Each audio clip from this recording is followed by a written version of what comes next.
Les festivités de la Saint-Louis représentent chaque année au mois d'août un moment fort de rencontre et de partage.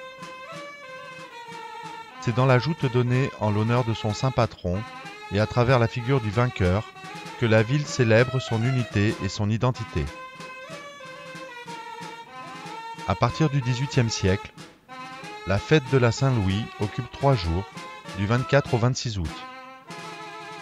La joute représente alors un duel collectif entre 2 équipages dont la liste est publiée par les autorités municipales.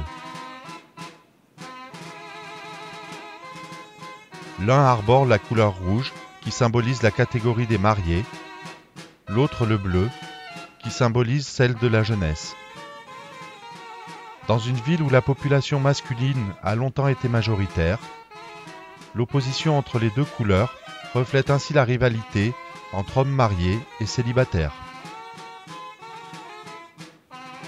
Vers 1765, les usages sont déjà bien établis et un premier règlement est publié. Mais, à la suite des troubles de la période révolutionnaire, la Saint-Louis connaîtra une interruption de 6 ans. C'est en 1795 qu'un jouteur individuel, et non plus un équipage, est désigné pour la première fois comme vainqueur. Pierre Bezonquet ouvre la longue litanie d'un palmarès dont les noms les plus célèbres seront au XIXe siècle Audibert, dit l'Espérance, ou bien Martin le Gaucher.